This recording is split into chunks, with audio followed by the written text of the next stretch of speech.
bendecimos, te exaltamos. Alabamos tu glorioso nombre, Señor, en esta preciosa mañana.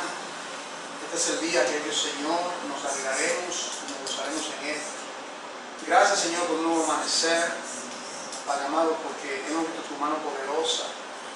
Queremos presentarte, Señor, en el día de hoy, nuestras vidas, nuestros corazones, que tú lo tengas ya preparado para estos cursos, Señor, que en el día de hoy vamos a iniciar. No solamente, Señor, aquí para nosotros y también para alguna otra persona en algún lugar, Padre, en el mundo, que por tu gracia pueda estudiar, Padre, estas humildes enseñanzas que para tu gloria queremos dar, que tú puedas usar tu palabra, Padre amado, para edificar y ayudar a tantas personas que necesitan oír tu palabra. Te pido, Señor, tu asistencia, porque sin ti nada podemos hacer. Y te pido, Señor, que nos dé un corazón inquisitivo a cada uno de los estudiantes en el día de hoy, Padre. Te damos la gracia, te bendecimos y te exaltamos en el nombre poderoso de Jesús. Queremos comenzar, hermanos, en el día de hoy, pues, este curso de consejería bíblica y también el curso, vamos a comenzar también el curso en la segunda clase, el curso de homilética. Yo quisiera dar una breve introducción a los propósitos definidos con relación a que nosotros, la Iglesia del Cuerpo de Cristo, aquí en Nueva York, que estamos emprendiendo estos cursos. Primeramente, la palabra dice, Jesucristo hablando, que a la verdad la mies es mucha y los obreros son pocos.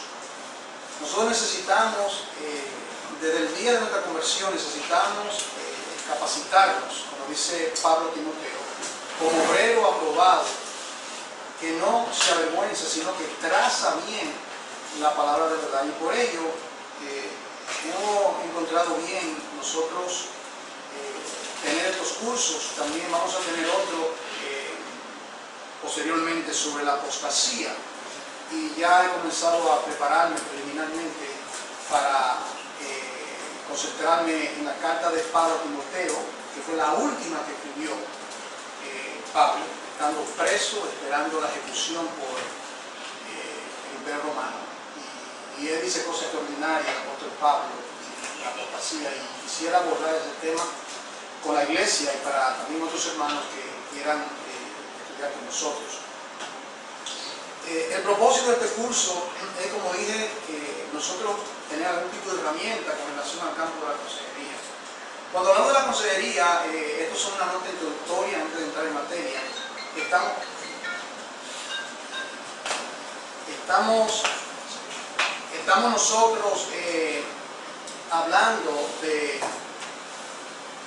nosotros hablando de no de consejería en el sentido, digamos, en el sentido secular, ¿verdad?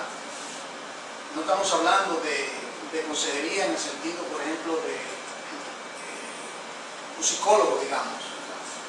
Un psicólogo tiene, una persona se prepara y puede hacer su doctorado en psicología, y esa persona, pues, ¿cuál es el propósito de un psicólogo? Un psicólogo es una persona que trata de ayudar a sus semejantes por medios verbales. En otras palabras, un psicólogo, a diferencia de un psiquiatra tiene que estudiar medicina. ¿Ve la diferencia? Un psiquiatra estudia medicina, hace un doctorado y tiene, por ejemplo, licencia para prescribir medicamentos. Entonces, pero un psicólogo estudia y usa medios verbales, o sea, simplemente esa persona le va a hablar con el fin de ayudar al aconsejado en algún tipo de problema que tenga. Entonces, nosotros, a diferencia de los psicólogos, ellos tienen su trabajo y hay algunas cosas buenas que ellos pueden aportar a la conducta humana. Nosotros como cristianos no usamos los métodos, la metodología de un psicólogo. Nosotros, plan y llanamente, sin pedirle disculpa a nadie, nosotros nos llevamos por este libro las Sagradas Escrituras. El apóstol Pablo le dice a Timoteo que las Sagradas Escrituras te pueden hacer sabio para la salvación que es en Cristo Jesús. Las Sagradas Escrituras son útiles, dice 2 Timoteo 3 en adelante, que son útiles y te da los 4 propósitos por el cual usted lo ha leído, ¿verdad? Útil para corregir, para instruir en justicia, etc.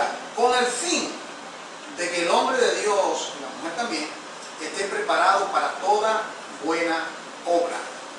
Eso es lo que tiene que ver,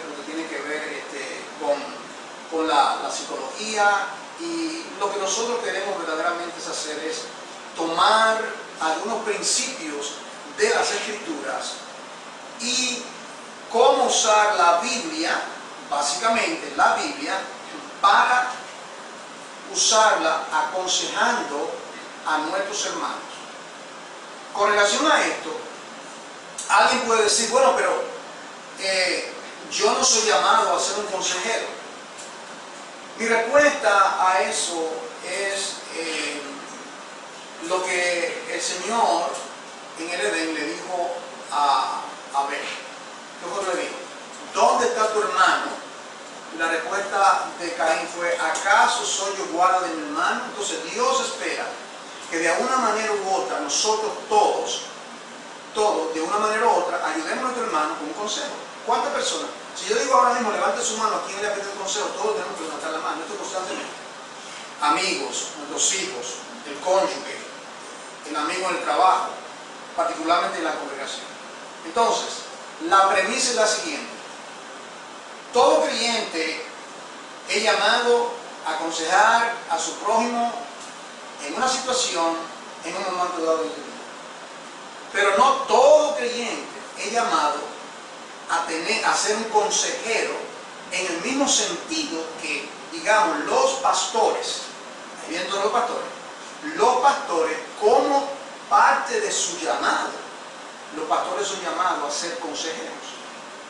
Yo he argumentado, y uso la palabra en términos inglés, I argue, ¿verdad?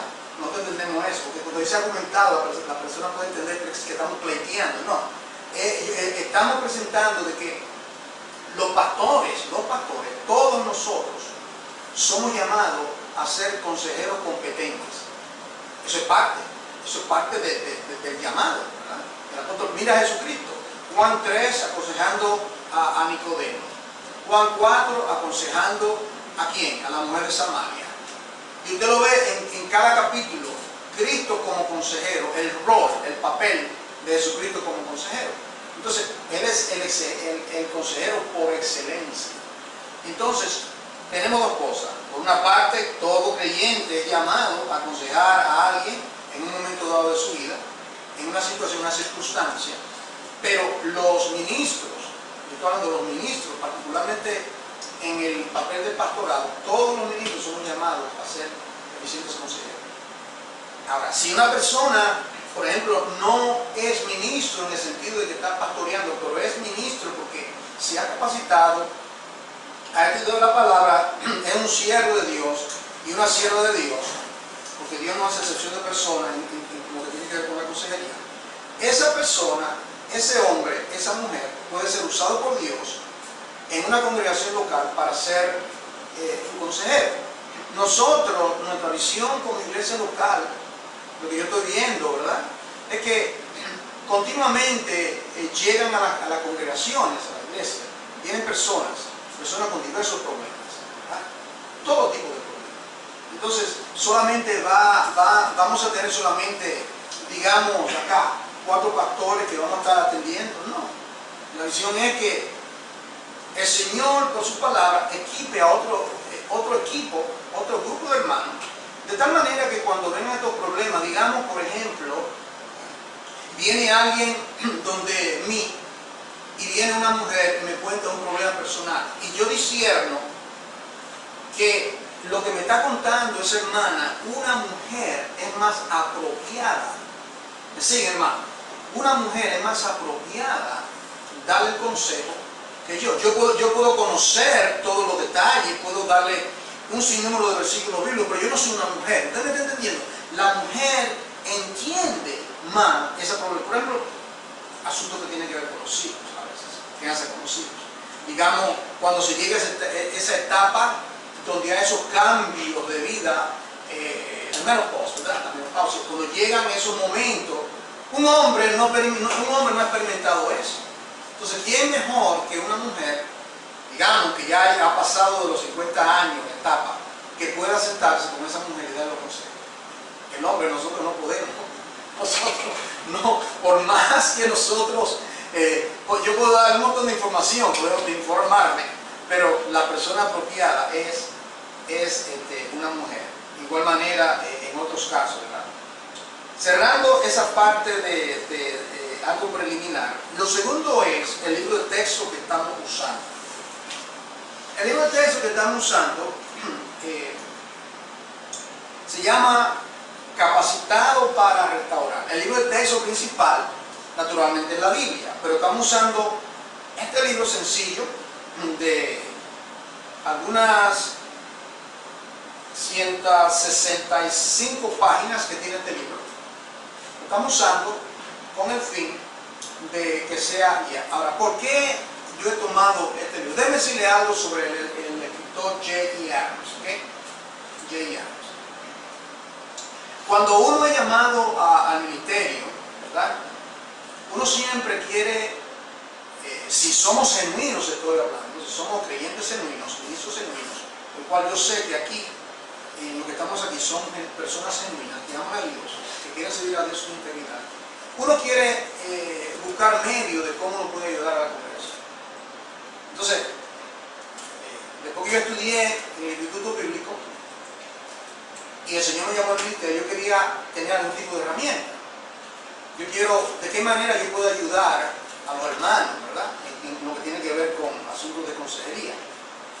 Y Dios, que conoce los deseos de nuestro corazón, me llevó hace yo diría algunos 20 años a conocer los escritos de J.E. Adams. J.E. Adams es un escritor que ha escrito más de 20 libros. J.E. Adams es un prolífico escritor, jubilado ya, ahora se dedica a dar conferencias y escribir. J.E. Adams fue la persona que Dios ha usado para derrumbar, por así decirlo, todos los sistemas, los diferentes sistemas de consejería que anteriormente se usaban. Yo recuerdo, por ejemplo, yo fui al seminario aquí en la ciudad de Nueva York, no voy a mencionar el nombre, pero el más prominente, a tomar un curso. Me dieron un curso de psicología pastoral.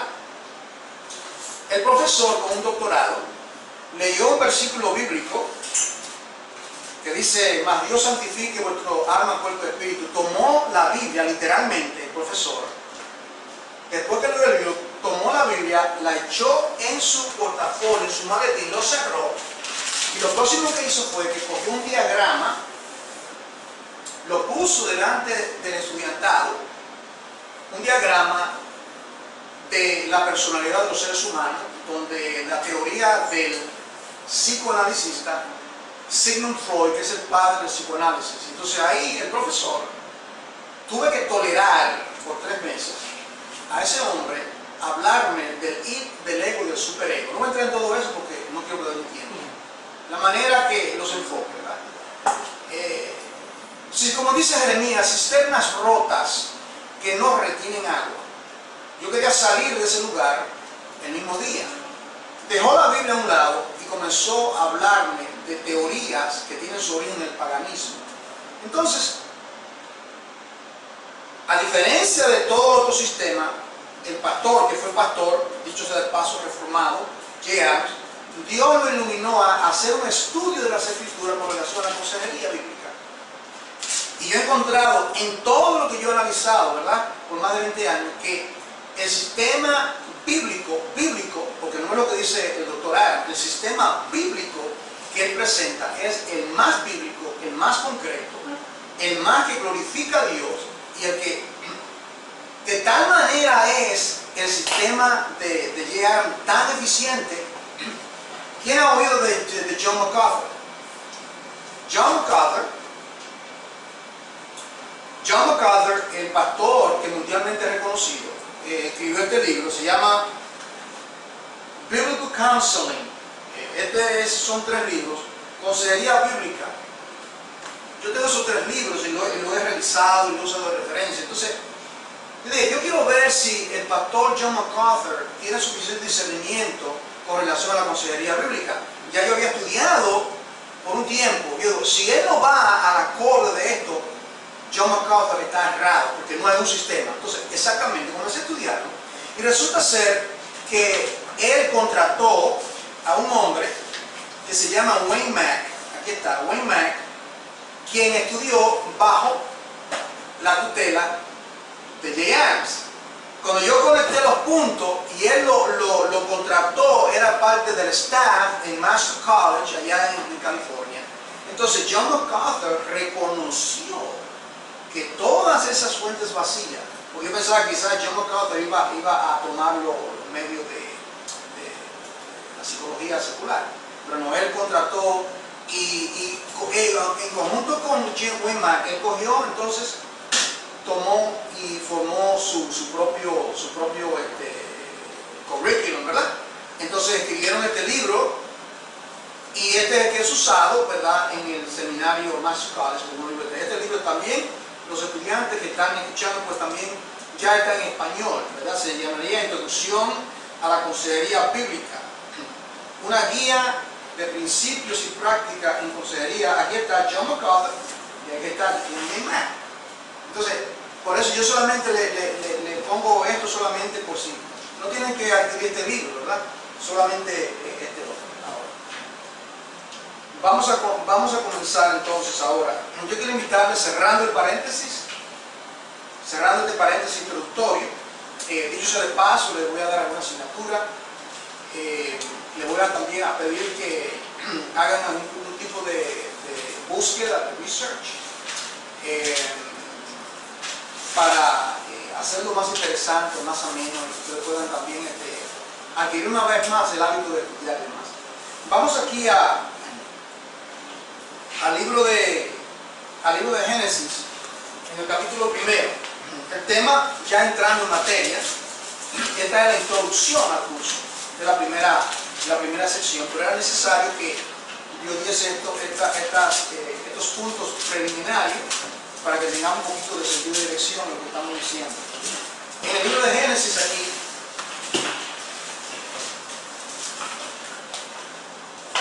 primeramente, ¿cuál es la fuente del consejo divino? ¿Verdad?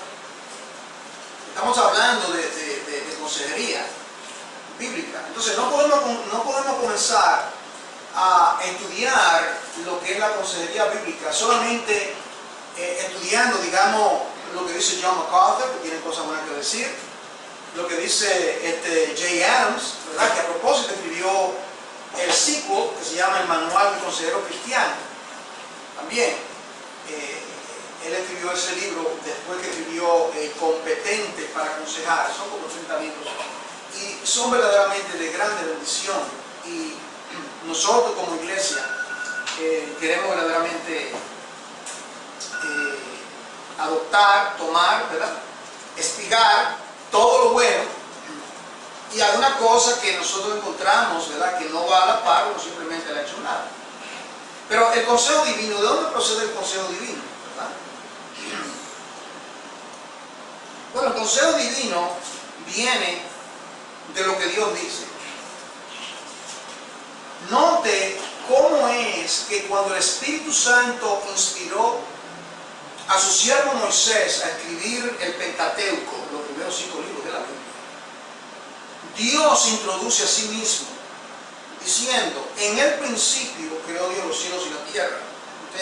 Ustedes conocen el resto, pero la palabra que yo quiero que nosotros podamos subrayar con relación al consejo divino es esta palabra. En el versículo 3, y dijo Dios. Esas masivas palabras, y dijo Dios. Esa expresión, y dijo Dios, en la introducción,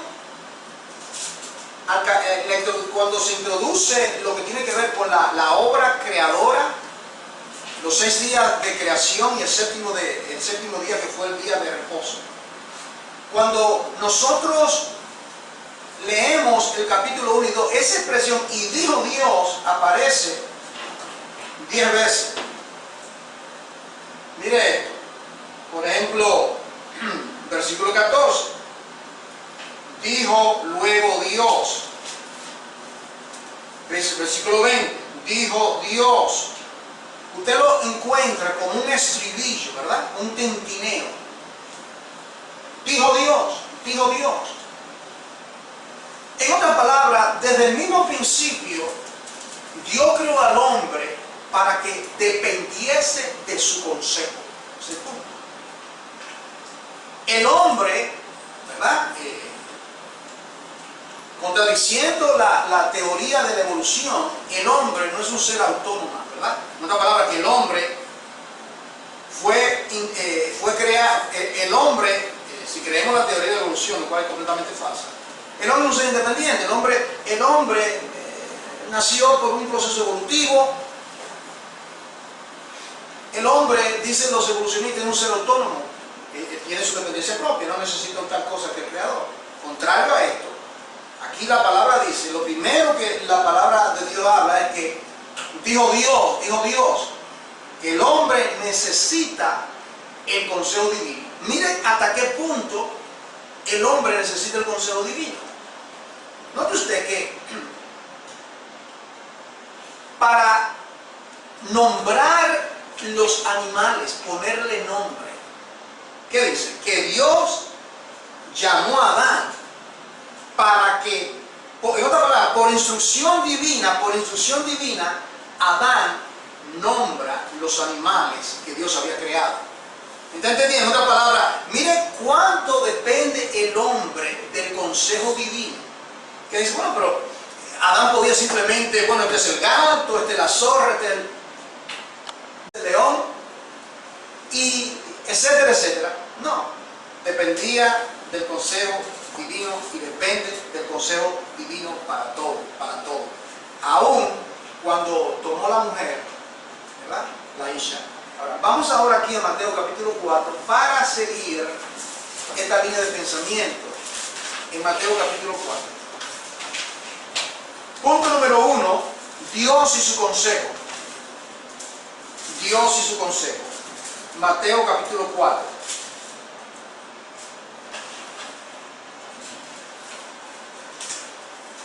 Mateo capítulo 4. Aquí en Mateo capítulo 4 está el tentador, el mismo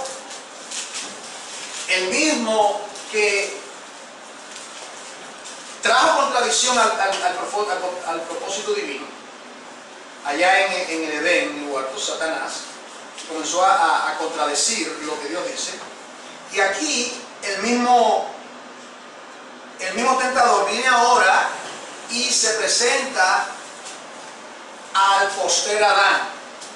Primer Adán en el huerto, postrer Adán en el monte de la tentación.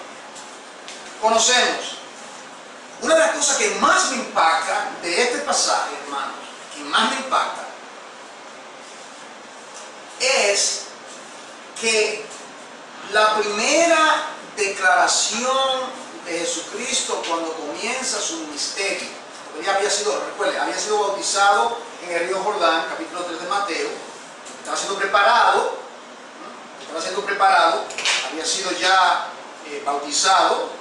Ahora viene el momento de la prueba, es llevado al monte para ser probado por el diablo de la misma manera y con las mismas 3 tentaciones. Si usted lo estudia paralelamente, las mismas 3 tentaciones que el diablo tentó a Adán y Eva en el huerto, el primer Adán. Con esas mismas 3 tentaciones ahora viene, la única diferencia es esta. Adán había recibido el Hijo Dios. Adán había recibido el consejo divino. Adán sucumbió al pecado. Pero ahora viene el postrer Adán, 100% hombre, 100% Dios. No era una cosa que automáticamente él tenía que vencer. Él fue tentado, dice la palabra. Él venció porque Jesucristo acató, recibió el consejo divino. Ahora, mire cuáles son las palabras que él comienza, que para mí esto es algo verdaderamente poderoso. Y yo sé que usted ha leído esto. Escrito está. Esas palabras. Esas son las primeras palabras de su ministerio público. Escrito está. Establecido está. El dijo Dios tiene relevancia, Satanás, lo que dijo en el huerto. El dijo Dios, el dijo Dios todavía tiene vigencia. Cayó. Y si nosotros analizamos nuestra vida como creyentes, sabemos que nuestro problema es el dijo Dios, el escrito está, o el producto de nuestro propio consejo. Todo se reduce al consejo divino o al consejo del mal. Pero ahora viene esta parte del versículo 4. Y las 3 tentaciones, ¿verdad? Le dijo 3 veces. Versículo 4, escrito está. Versículo 7, escrito está. Note usted, escrito está para cada saeta del maligno, para cada falso consejo, escrito está, establecido está. Diferente a lo que pasó en el huerto con Adán y Eva. Pero ahora viene la última vez que usa el escrito está, y aquí que viene la victoria, ¿verdad? Aquí que viene la victoria porque, como dice el Salmo 40, y aquí vengo para hacer tu voluntad. ¿Recuerdan? Versículo 4 y 6. Como está escrito en el libro, en el rollo de la ley. En tu corazón yo he guardado mi palabra. No era asunto que escrito está, sí, está escrito. Pero no es que estaba escrito en un libro, porque es el libro de la vida por sí mismo. Establecido está, la palabra del Padre se ha encarnado dentro de mí. Entonces dice el versículo 10. Entonces Jesús le dijo, vete, Satanás, porque escrito está. Al Señor tu Dios adorarás y a Él solo servirás. Ahora, tiene que ver con el consejo, con Dios y su consejo. Lo podemos resumir en esta palabra. En el versículo 4. No solo de pan vivirá el hombre, sino de toda palabra que sale de la boca de Dios. Eso está en Deuteronomio capítulo 8, versículo 3. No solo del pan. Piensen un momento lo que eso significa. Yo estaba meditando en esto y me vino este pensamiento. Antes de la orden que Dios le dio a Adán y Eva en el huerto, de todo árbol del huerto podéis comer, me dijo, ¿verdad? Ya Adán se estaba alimentando. ¿Cuál es su alimento? El escrito está. Él dijo Dios se comunicaba con él. Esa era su vida. El consejo divino era la vida para Adán y Eva. Comer literalmente vino después. El árbol de la vida y todo lo que representaba ese árbol de la vida, él iba a comer de ese árbol de la vida si hubiese acatado el consejo divino y si hubiese obedecido. Por eso que luego el árbol de la vida lo vemos en Apocalipsis, que habla de que venciere, le daré a comer. ¿Recuerdan? Del árbol de la vida, en otras palabras, el hombre tiene que vivir de la misma manera que para nuestro sostén físico, de la comida, de lo que nosotros ingerimos, la vida del hombre consiste en acatar, recibir el consejo divino. Todo lo que sale de la boca de Dios. Ahora, en Apocalipsis capítulo 4, pero no se preocupe si algún punto de las notas, amados, no quiere que ustedes se vayan a preocupar. Luego de esas notas, yo le voy a sufrir. Así que, siendo hoy la primera clase, sé que podemos trabajar de esa manera. En Apocalipsis, capítulo 4, yo quiero reiterar lo que dije hace unos minutos, que el hombre no es un ser autónomo, ¿verdad? Que tiene autonomía, que actúa independiente de otro. No. El hombre fue creado dependiendo de lo que Dios dice, de su consejo. Es la única manera. Entonces, aquí en Apocalipsis capítulo 4 se reitera esto. En Apocalipsis 4 te dice que el ser humano no es un ser autónomo en los siguientes términos. La adoración durante el trono de Dios allá, versículo 11. Señor, estos son los 24 ancianos que echaban sus coronas delante del trono de Dios allá. Dice, Señor, digno eres de recibir la gloria, la honra y el poder, porque tú creaste. Bueno, si Dios es el creador, las criaturas no pueden ser autónomas porque dependen de su creador. ¿Me están diciendo el libro de pensamiento? Si Él es el creador, el único autónomo, el que tiene el gran yo soy, ¿verdad? Como le dijo a Moisés, cuando dijo, ¿y qué le voy a decir a los hijos de Israel, a ese faraón, cuando me diga a mí, qué le digo? Dile, yo soy el que soy en mí. Yo soy el que soy. Yo soy el todo suficiente, que tiene existencia en mí mismo, que no dependo de nada ni de nadie. Ese soy yo. Yo soy el que soy. Entonces dice, creaste toda la cosa y por tu voluntad, ¿no ves? Por tu voluntad, el ser humano no es autónomo, por tu voluntad existen y fueron creadas. Y fueron creadas. En Hechos, capítulo 17, el apóstol Pablo reitera la misma verdad frente a un grupo de estoicos, filósofos, religiosos, en el Areópago, si usted recuerda. Pero solamente un versículo, ¿verdad? Versículo 28. Mire cómo le dice. Porque en Él, le dice Pablo, en Dios, vivimos y nos movemos. Y somos. Mire, como algunos de vuestros propios poetas también han dicho, porque linaje suyo somos. El apóstol Pablo, con esa sabiduría de Dios, Hechos 17, 28, con esa sabiduría de Dios, el apóstol Pablo le cita, porque habían los estoicos, epicúreos, que también habían esa escuela de filosofía. Ellos se daban a oír algo nuevo, era algo que este palabrero dice. Al Dios no conocido, bueno, a ese Dios que usted dice que no conoce, a ese yo quiero introducirlo.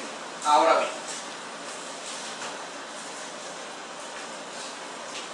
segundo su punto es que solamente existen dos consejos. Dos consejos. Vamos al Salmo primero. Salmo 1.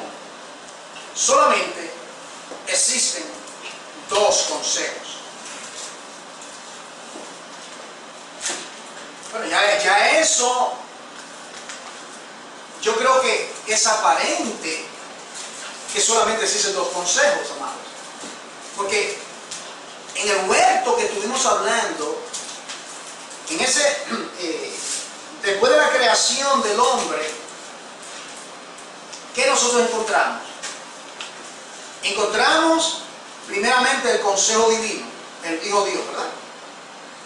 ¿Y qué viene luego del dijo Dios? Viene, más la serpiente era astuta, más que todos los animales del bosque, Génesis capítulo 3.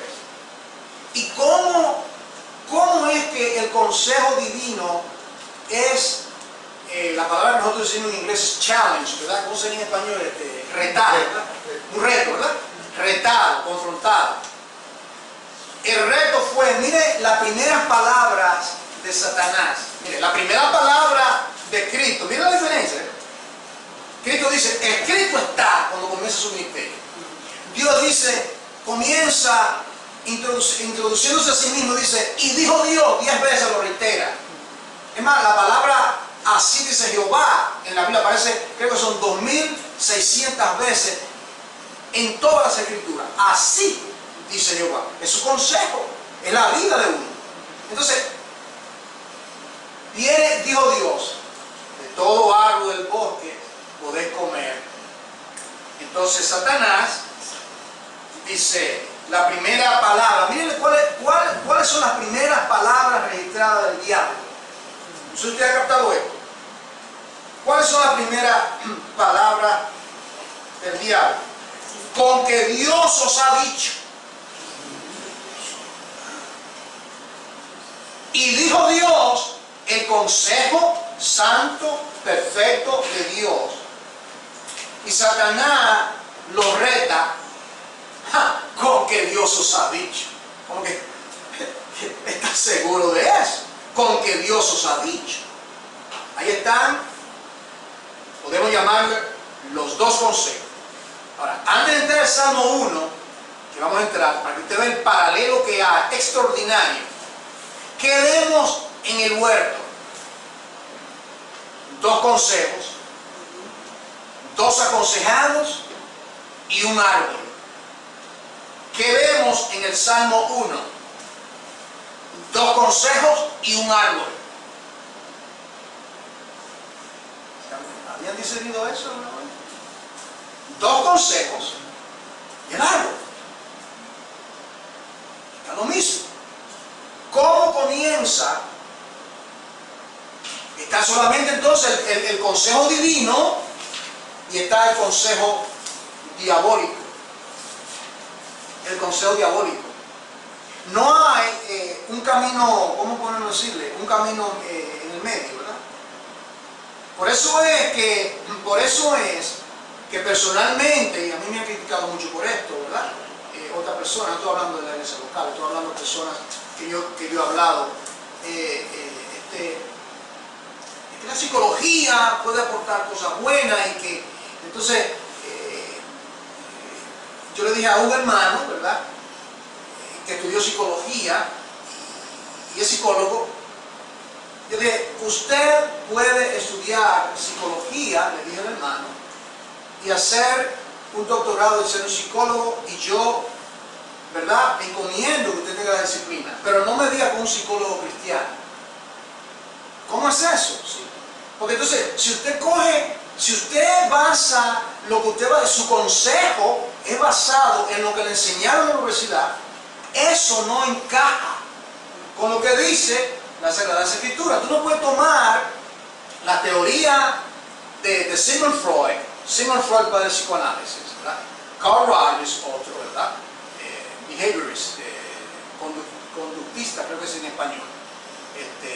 Jung y la tribu completa, y tomar todo eso y aplicárselo a un hermano que viene a la iglesia con un problema, y tú coger la Biblia, como hizo el profesor en el seminario, y echarle en el maletín y luego sacar el consejo del hermano. Esos son consejos del hermano.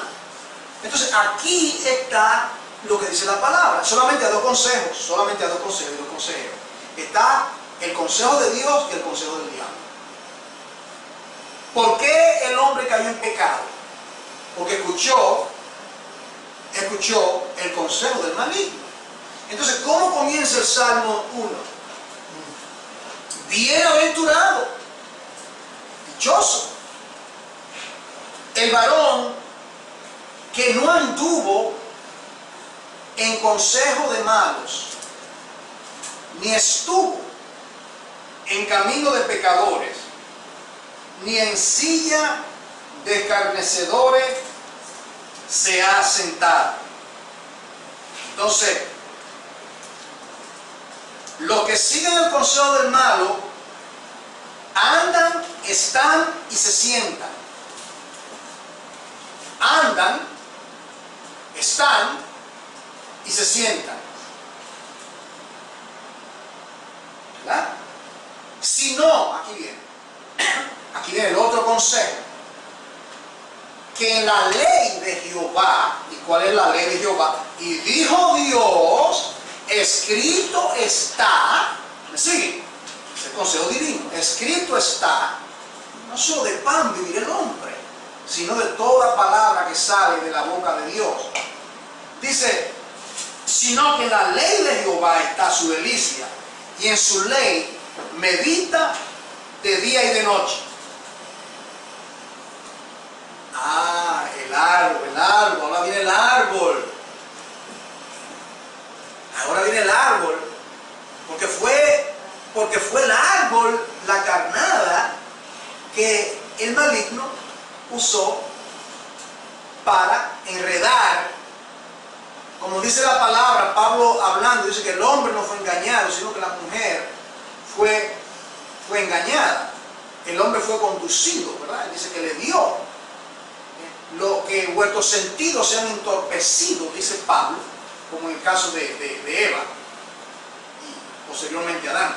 Entonces aquí dice, viene lo del árbol, será, en otras palabras, si acepta, si no vive del consejo del malo, si vive de lo que Dios dice, todo lo que sale de la boca de Dios, si tú vives de eso, bueno, será como árbol plantado junto a corriente de aguas, que da su fruto a su tiempo y su hoja no cae, y todo lo que hace prosperará. Entonces aquí viene el contraste, pero no así los malos, no así Adán, que siguió el consejo del malo, y no solamente Adán, todos nosotros, el género humano, todos hemos seguido, como dice el libro de Romanos, no hay ni siquiera uno, de la coronilla de su cabeza, de la planta de los pies, podrida llaga, más bien Isaías capítulo 1. Y Pablo reitera cuando habla de la depravación del hombre en Romanos 1, la exposición de lo que es el corazón del hombre y lo que es el Evangelio. Dice que son como tamo que arrebata el viento, por tanto no se levantarán los malos en el juicio, ni los pecadores en la congregación de los justos, porque Jehová conoce el camino de los justos, la senda de los malos perecerá. Entonces, ¿verdad? Podemos decir, sintetizar este aspecto diciendo que todo consejo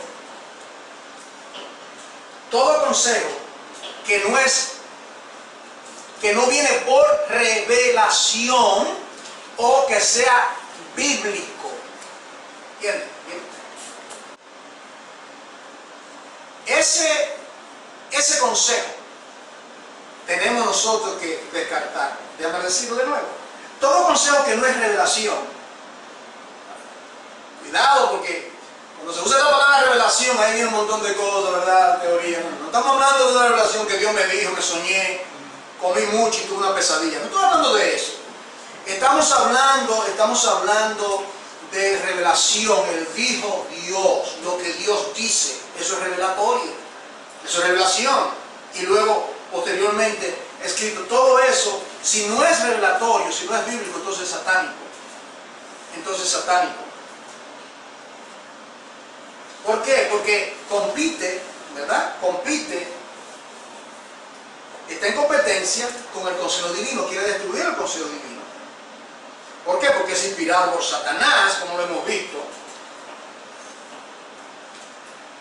Ahora, el segundo punto, el primer punto, todo esto que hemos dicho hasta ahora, en esta introducción al curso de consejería, que Dios es el consejero y los dos consejos que hemos hablado.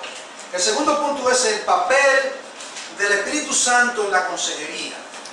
El papel, ¿entiendes? El rol. ¿Qué rol o qué papel juega la segunda persona, la tercera persona más bien de la Trinidad en lo que tiene que ver con la consejería? Una vez más, tenemos que ir siempre, como digo siempre, en todo lo que tiene que ver, no irse por la rama, hay que ir a la raíz de todo. Tenemos que ir a la raíz que viene siendo el libro de Génesis, ¿verdad? ¿Cuán importante es el papel del Espíritu Santo en la consejería? Mire cómo comienza el libro de Génesis, aludiendo, ahora lo vamos a ver. Vamos a ver lo mismo ahora, por otro lente, el versículo 1 del libro de Génesis. El versículo 1 y el versículo 2. Mire cómo comienza. En el principio creó Dios los cielos y la tierra. Y la tierra estaba desordenada y vacía. El Espíritu de Dios se movía sobre la faz de la misma. Dijo Dios, se haga. Note que en esos 3 versículos se introduce el Dios Trino. Vamos a desglosar un poquito. Primeramente, en el principio, esa palabra principio, entonces uno tiene que preguntarse, es la palabra principio, ¿en el principio de qué? Bueno, podemos decir, en el principio cuando Dios es el originador de todo lo creado. En el principio, Dios no tiene principio porque Él es eterno. Pero llegó un momento en la eternidad, me gusta decirlo de esta manera, cuando Dios hizo un pequeño paréntesis, un diminuto paréntesis que Él llama el factor tiempo. Y en ese diminuto paréntesis que se llamó, poniendo de esta manera, ¿verdad? Un diminuto paréntesis, ¿verdad? Hacia allá, eternidad ilimitada, y hacia allá una línea sin fin y una línea sin fin. El Dios eterno, el alfa y el omega, sin principio. Él, en su divino consejo, determinó crear, y para eso lo hizo en cierto momento determinado. Pero ¿quiénes fueron los que actuaron, llevaron a cabo la creación del universo? Primeramente dice el principio. Pero la palabra principio no solamente decir cuando se comienza algo. Porque en Juan 1:1 dice, en el principio era el verbo. Y el verbo era con Dios y el verbo era Dios. Entonces, en el principio, vamos a leerlo de otra manera. En Cristo, porque en Él, por Él y para Él fueron hechas todas las cosas. Porque Proverbios 8 dice que ahí estaba yo y era su deleite. En Proverbios 8 habla de la creación y el Hijo en la creación, que por Él y para Él fueron hechas todas las cosas. En Cristo que fue creado, en Cristo el principio, creó Elohim. Esa palabra Dios o Elohim es diferente a Jehová. Es importante que cuando uno estudia la Biblia, tenga todo esto en cuenta. Por ejemplo, la palabra Dios que se usa ahí en hebreo es Elohim, que significa Dios como creador, no Dios como salvador o redentor. No, todavía no necesitaba redención. El hombre no había caído, ¿entiendes? Dice Elohim, Dios el creador. El creador creó. Entonces tenemos a Dios Elohim, el creador, creando todo por el principio que es el Hijo. Ahora viene el Espíritu Santo. Y el Espíritu de Dios se movía sobre la faz de las aguas. Entonces, esto es la manera, esto es análogo o paralelo a lo que pasa en el corazón de un ser humano no regenerado. El hombre está completamente en tiniebla, en desorden y vacío. Esa es la condición nuestra. Por eso que necesitamos el consejo divino. Por eso que no podemos depender del consejo de malo, sino que dependemos completamente del consejo de Dios que viene netamente por la palabra de Dios. Entonces, el Espíritu Santo dice, se movía. Esa palabra se movía, quizás lo tiene todo tipo de imagen puede llegarle a uno en la mente, ¿verdad? Se movía, el Espíritu de Dios se mueve, ¿verdad? Cosas que se dicen aquí para allá. Significa incubando. La idea es como una gallina que abre sus alas, protegiendo los polluelos que estén debajo. Estaba incubando, protegiendo. El Espíritu de Dios estaba incubando. Había un caos. Y ahora el Espíritu Santo tiene que ver con traer orden en medio del caos. Entonces, el Espíritu Santo tiene que ver con la consejería, porque es la persona de la Trinidad, la tercera persona de la Trinidad, que cuando aconsejamos, ayudamos bajo la inspiración del Espíritu Santo. Ayudamos, dependemos del Espíritu Santo para aconsejar. No es con espada ni con ejército, sino que es con su Espíritu. Entonces, para reiterar esto, vamos a Juan 14, para que usted lo vea ya quizás en términos del Nuevo Testamento, Juan capítulo 14. En los días de su carne, esos 33 años que el Señor Jesucristo estuvo aquí en la tierra, particularmente los 3 años que Él estuvo aconsejando. Cristo era el consejero de esos discípulos. Lo dije anteriormente, usted lo ve en su rol de consejero en todos los, solamente estudia los evangelios y mira a Jesucristo aconsejando en su rol de consejero, ¿verdad? Con los fariseos, las pugnas que había entre los discípulos, quién será el mayor en el reino de los cielos, cuando hablaba con las multitudes, cuando hablaba con los publicanos, cuando hablaba con la ramera, cuando tomaba a los niños, el consejero. Pero los discípulos estaban muy tristes porque el Señor Jesucristo le había dicho a ellos que Él iba a marchar. Yo me voy y vengo. ¿Tengo ese término? Voy y vengo. Ellos pensaban, va y viene, sí. Pero los discípulos no entendían que Él regresaba en la persona del Paráclito.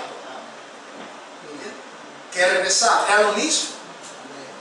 No, más que lo mismo en realidad, retracto lo dicho, era superior ingüento, porque ahora el Cristo que solamente estaba con esos 12, digamos que Cristo estaba en este salón, Cristo no podía estar en el salón que estaba unos cuantos pies allá, porque todavía estaba en los días de su carne. Pero con la persona del Espíritu Santo, omnipresente, omnisciente, he aquí yo estoy con vosotros todos los días hasta el fin. Aleluya.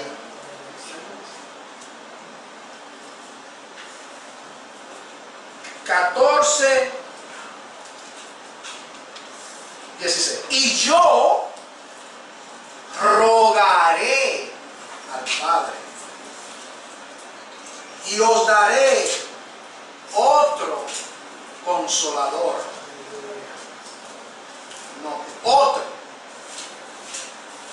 No otro diferente, otro del mismo género, lo que significa.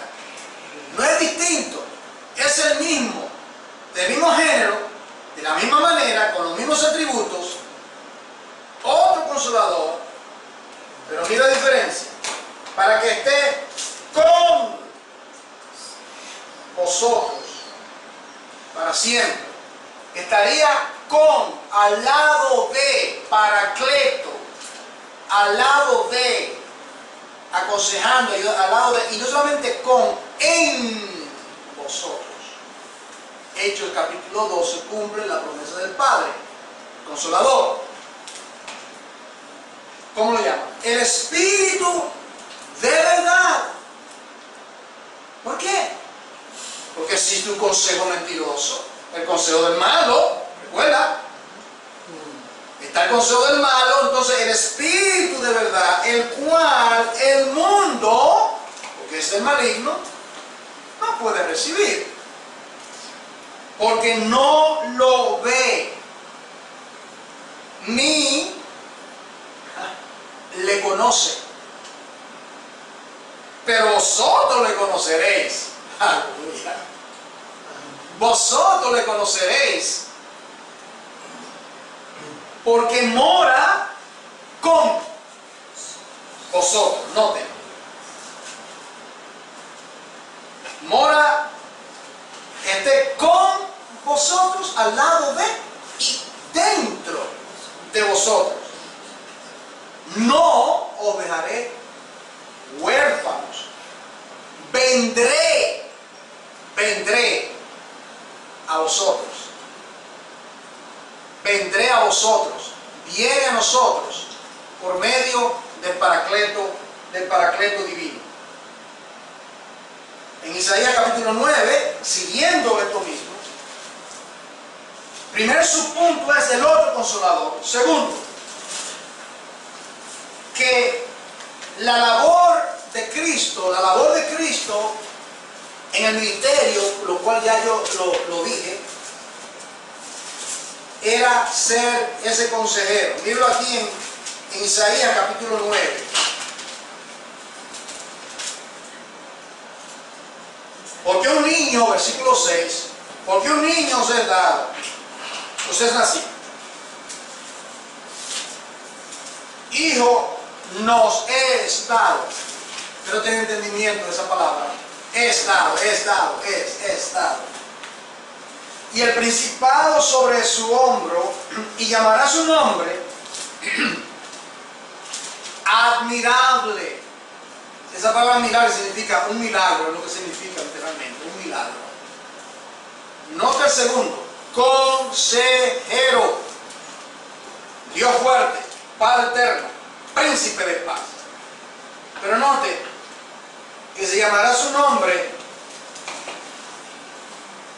admirable, consejero, Dios fuerte. Consejero. Entonces aquí quiero ir aquí a este pasaje complementario que está en Zacarías. Quiero ir a Zacarías. ¿Okay? Pásate acá leyendo de Zacarías, porque hay un pasaje que complementa esto. Zacarías capítulo 6, versículo 13. Para que usted vea a ese consejero. Dice el versículo, Zacarías capítulo 6, versículo 13.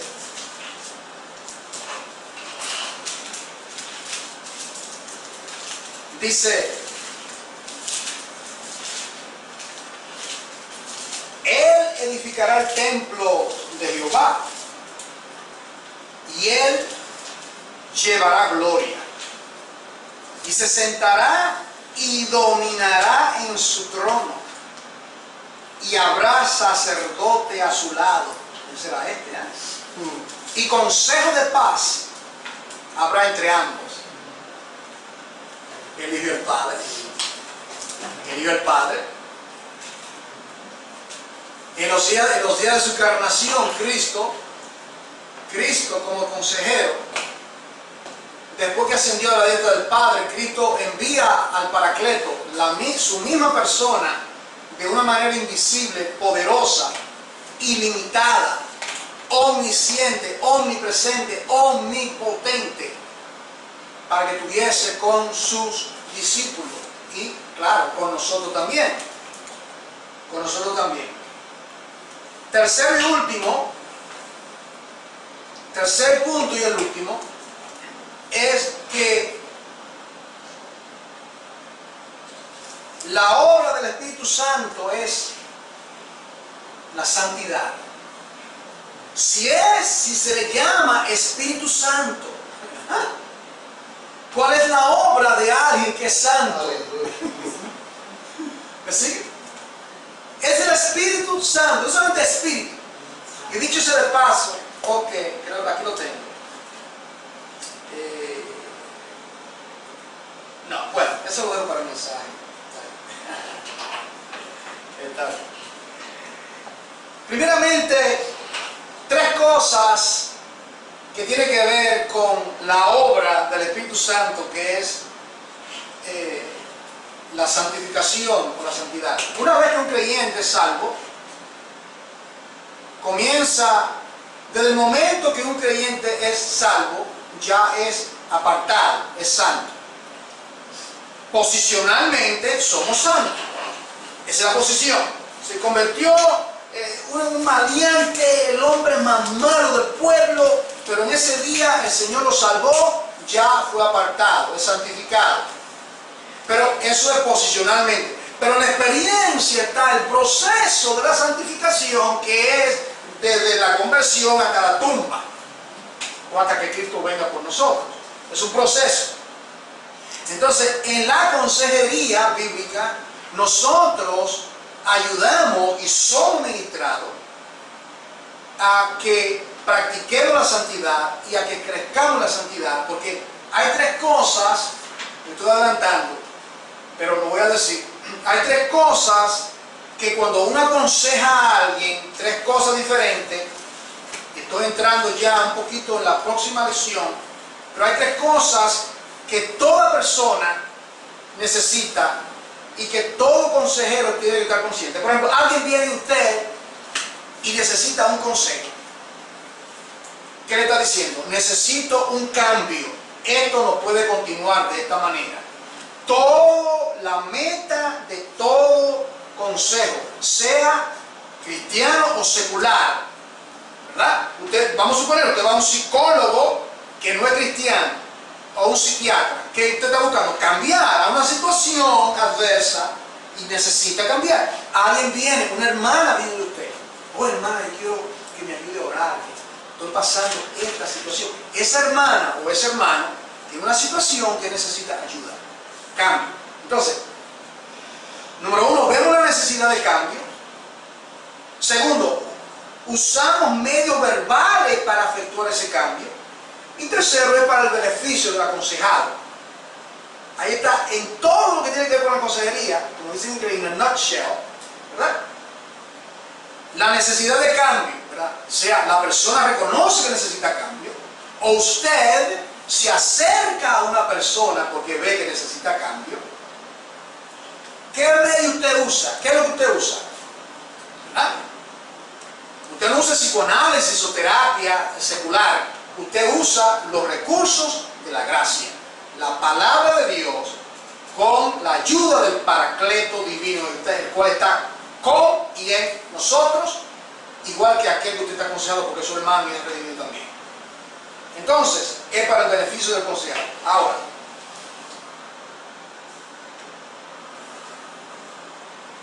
entonces, en Romanos capítulo 1, la primera vez, ¿quién recuerda aquí? ¿Dónde aparece la primera vez la palabra santo en la Biblia? ¿Quién recuerda? Éxodo 3. Quita la sandalia de tus pies, porque la tierra que pisa, Kodesh, tierra santa es. ¿Es santa ahora ese lugar? La presencia de Dios no está ahí. Lo que santifica es que el gran yo soy, el yo soy el que soy, santificó esa tierra. Entonces, dice tierra santa es. Tierra apartada es. Ahora, dice aquí en Romanos capítulo 1,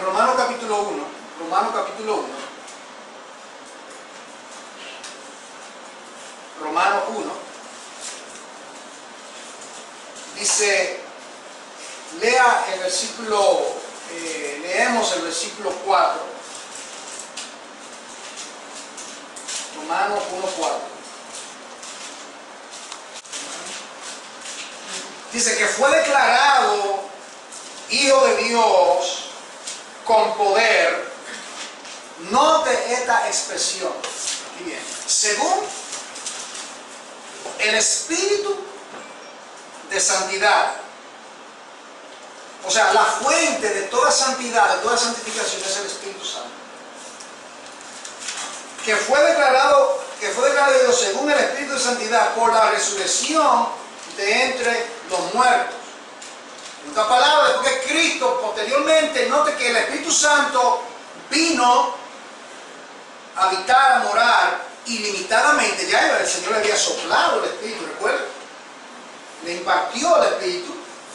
Pero ahora en el día de Pentecostés, ellos fueron vestidos, llenos del Espíritu Santo. Entonces, aquí dice el Espíritu de santidad, el Espíritu de santidad. Ahora, entonces, la fuente de toda santidad es producida por el Espíritu Santo. En Juan capítulo 15 también, Juan capítulo 15,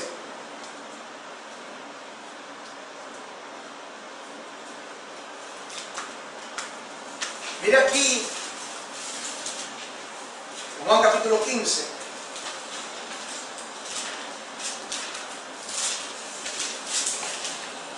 está aquí la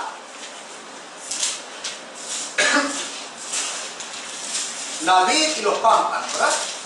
El pasaje clásico de Cristo presentado como la vid verdadera y nosotros los pámpanos y el Padre el labrador.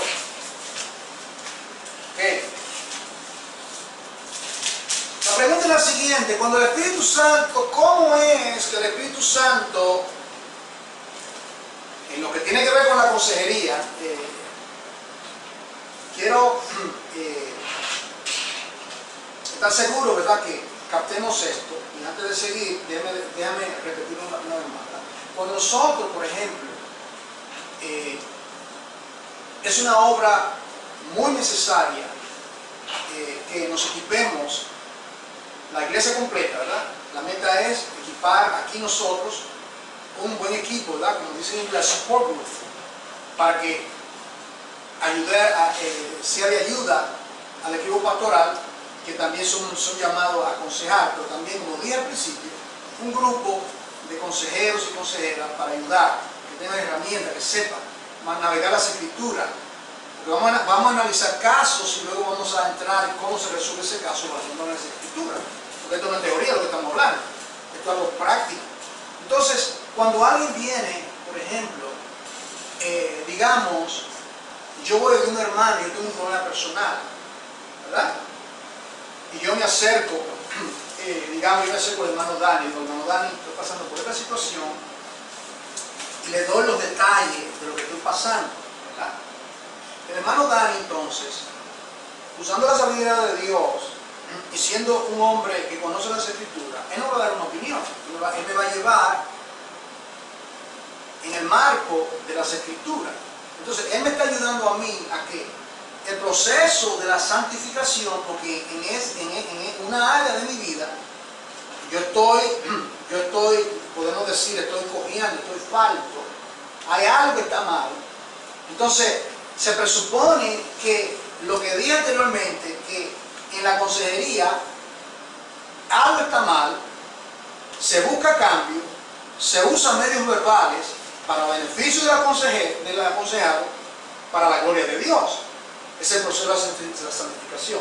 Entonces, el hermano usa el consejo divino de las escrituras con el poder del Espíritu Santo que está en su persona y me da pautas, me da principios de la palabra. Y, oh hermano, gracias, ahora puedo entender. Vamos a orar, pero implemente estos principios que yo le estoy dando, consejo. ¿Qué acontece entonces? Que ahí yo voy a crecer en el proceso de la santificación, porque ya yo ese problema o esa idea errónea que yo tenía, por ejemplo, digamos una idea equivocada, porque voy a seguir cometiendo el mismo error, voy a estar tropezando sobre la misma piedra hasta que alguien me confronte y alguien me ayude. Por eso que dice, yo no sé si usted ha notado en la Biblia esta palabra, uno para con nosotros.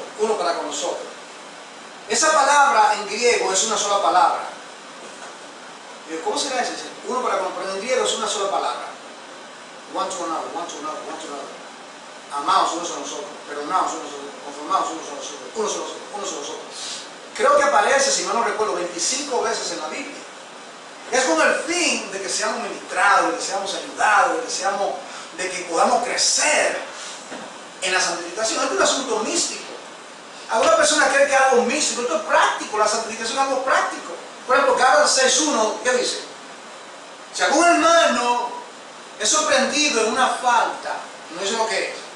Vosotros que sois espirituales, restauradlo con espíritu de mansedumbre. En otras palabras, porque tú también vas, el otro día viene a ser tú que vas a tener mesón y te tienes que echar aceite porque es para todo el mundo. La santificación es para todo el mundo. Entonces aquí en Juan 15:3 dice, ¿cómo es que el Espíritu Santo, el Paracleto divino, cómo es que el Espíritu Santo, qué es lo que usa el Espíritu Santo para santificarnos? Versículo 3, vosotros estáis limpios. ¿Cuál es el medio? Por la palabra que os he hablado. Eso es Cristo en los días de su carne. ¿Y qué va a usar el Paracleto, que es del mismo origen, de la misma? ¿Qué va a usar el Espíritu Santo?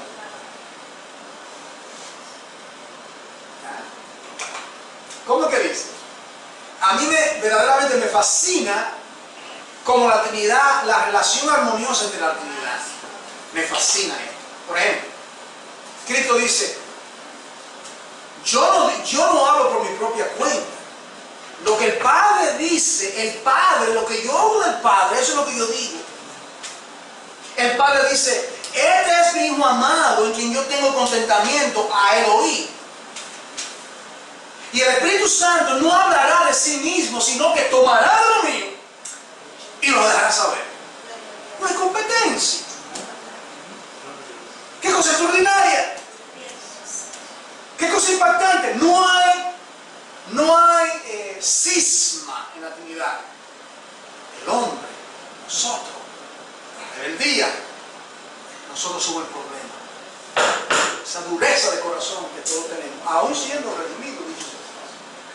Entonces, el Espíritu Santo tomará de lo mío, y ¿cómo dice? Porque el Espíritu Santo escudriña, no superficial, escudriña aún lo profundo de Dios y os dejará saber. Os dará saber. Entonces dice, ¿y qué usa el Espíritu Santo? Bueno, la palabra. Santifícalo en tu palabra es la verdad. Tu palabra es la verdad. ¿Quieres saber cuánto Dios honra su palabra? Tome un mes y sumérjase en el Salmo 119, que tiene 176 versículos en un acróstico de 8 versículos, ¿verdad? Cada acróstico va con el alfabeto hebreo que tiene 22 letras, 22 por 8, 176, ¿entiendes? El Aleph, así comienza. La A, 8 versículos. Luego la B, 8 versículos. El asunto era para que se pudiesen memorizar los hebreos, aparentemente. Cosa extraordinaria. Una cosa más extraordinaria, se cree que fue ese que lo escribió. La cosa más extraordinaria es que cada uno de esos versículos, Salmo 119, creo que solamente 2 versículos no hablan de la palabra de Dios. Todo es de la palabra de Dios. Entonces, ¿qué es lo que vamos a usar? ¿Se da cuenta, hermano, lo que estoy diciendo? Que todo otro consejo, todo tipo de sistema, son cisternas rotas que no retienen agua. La palabra y solamente la palabra es lo que necesitamos para aconsejar. Y finalmente, y conclusión, segunda de Timoteo capítulo 3. Segunda de Timoteo capítulo 3.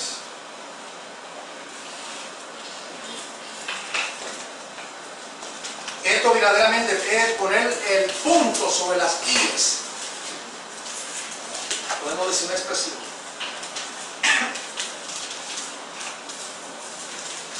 Y la carta a Timoteo, segunda Timoteo, le había dicho anteriormente que es la última carta del apóstol Pablo, la última que él escribió estando preso en Roma, esperando ser ejecutado por el imperio romano por causa de Jesucristo. los últimos días. Le escribió de la apostasía de los posteros tiempos, los cuales está ya en su, yo diría ya en su ápice en realidad, está en el clímax de todo. Estamos en los posteros tiempos, como nunca. Y si la apostasía prevalecía en esos tiempos, dígame usted ahora, que ha transcurrido tanto tiempo, pero él dice lo siguiente, él está advirtiendo a Timoteo, le está advirtiendo la apostasía que venía, el hombre de pecado y todo eso. Está hablando miren el capítulo 3, versículo 1, él dice, debes saber esto, que los posteros días vendrán tiempos peligrosos. Habrán hombres amadores de sí mismos, vanagloriosos, soberbios, blasfemos, desobedientes a los padres, ingratos, impíos, etc. Y luego dice, versículo 13, a los malos hombres y los engañadores irán de mal en peor, engañando y siendo engañados. Aquí entonces lo que Pablo le dice a Timoteo, y a todos los Timoteos están escuchando ahora o ahorita, como dicen en otros países, pero persiste tú. No eres como Vicente donde va la gente, Timoteo. Tú eres diferente. Tú eres un soldado de Jesucristo. Tú has sido llamado a predicar la palabra. Nada en contra de la corriente. Eso es lo que has aprendido y te persuadiste sabiendo de quién has aprendido. No qué. Me gusta esto. No qué, como si fuese algo teórico, una temática de humanista, no. ¿De quién? Cristo le ministró a Pablo. Pablo le ministró a Timoteo. Y como dice, creo que lo dice aquí, que habla de esas 4 generaciones. Lo que oíste de mí delante de tu testigo, Pablo, testigo fiel, a Timoteo, a hombre fiel, a otros hombres fieles, 4 generaciones. Pablo, Timoteo, hombre fiel, otros hombres fieles. Y así siguen en diferentes eslabones. Persiste. Y que desde la niñez, Timoteo, ha sabido las Escrituras. ¿Qué hacen las Escrituras?